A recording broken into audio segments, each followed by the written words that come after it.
My name's Hyderally. I'm a plaintiff's lawyer with offices in Montclair, and we practice in New York and New Jersey.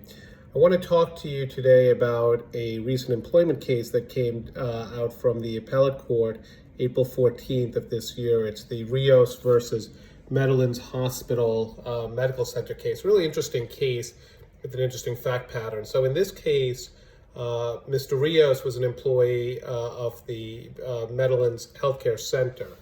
He was a supervisor of the EMT department.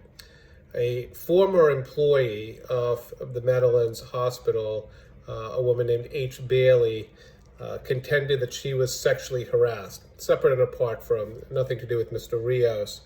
The hospital then approached Mr. Rios and said to him, listen, we want you to help the hospital in a matter against H. Bailey, and we need you to really rally the troops and get witness statements against H. Bailey. We also want you to say that you were uncomfortable by H. Bailey and that you found her not to be a good employee while she was working. The hospital went even further and said, we also want you to file for a restraining order against H. Bailey.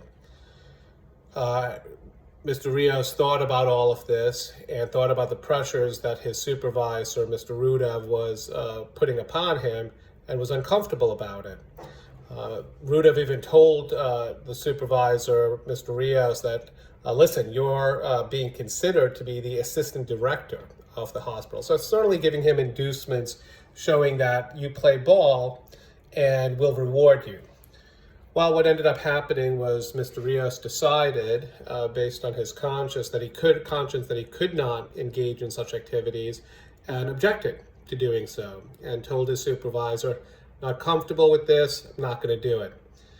Retaliation followed next, and the hospital ended up terminating Mr. Rios. And the issue was, does Mr. Rios have any protections under the law in this situation? And the court answered, well, the trial court answered no, because Mr. Bailey did not know that, Mr. Rios did not know that H. Bailey's claim was a claim of sexual harassment. So how can Mr. Rios be protected under the anti-retaliation provisions of the discrimination sexual harassment statutes, the statute called the LAD, the Law Against Discrimination? The appellate court reversed and said, no, Mr. Rios is protected in this situation because he had a good faith belief that H. Bailey had made a complaint of discrimination, and he was objecting to the employer's practices, their pressures they were putting upon him to engage in deceptive practices.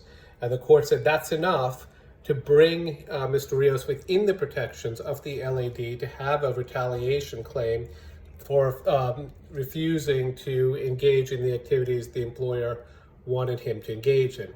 So if you are an employee working for an employer who approaches you and wants you to engage in practices that you believe are deceptive or deceitful as to a former employee, you may want to consult with an attorney who concentrates in employment law.